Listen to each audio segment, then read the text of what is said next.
I want to share these MANGAVE with you because not everyone's heard about them, which makes sense. They're a relatively new type of plant, at least in botanical terms, and they come from a crossbreeding, a hybridization of two other types of succulents, namely the Manfreda and the agave, which is how they get their name, MANGAVE. And they really are the best of both worlds of those two different genera. And you're going to find a whole wide variety of colors and leaf shapes, all sort of with that large rosette agave look.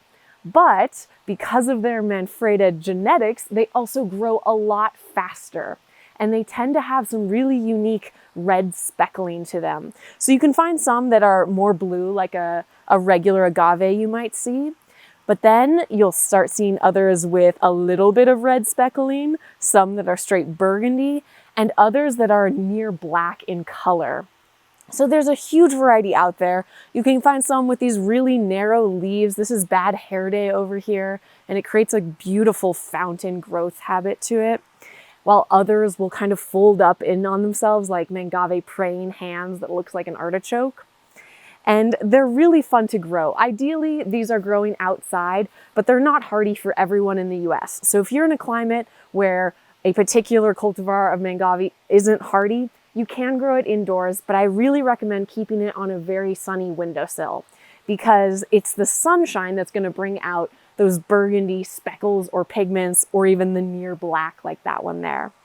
So these are some really incredible plants. Here at Mountain Crest, we sell them in a couple formats. You can find them in our regular 2-inch pots, in a larger 3.5-inch pot, or as these nifty little plugs.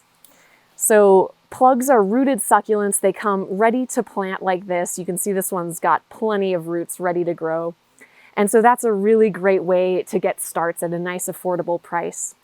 And you might see some of these have a little netting on them there. That's completely biodegradable, so they are ready to plant. And even these little ones here that look maybe a little more green, once they're planted and getting that sunshine, that's when you're going to see them pop with color. And they can grow quite large. That's why they make a great statement plant in a landscape. Some of these are growing several feet in diameter, up to, let's say, 3 feet tall about. So I think they're just phenomenal. They're a great addition to our landscaping repertoire for succulents that, you know, at least a lot of the frost-free climates can grow, and the rest of us can have them happily growing on our windowsill. So that is the MANGAVE.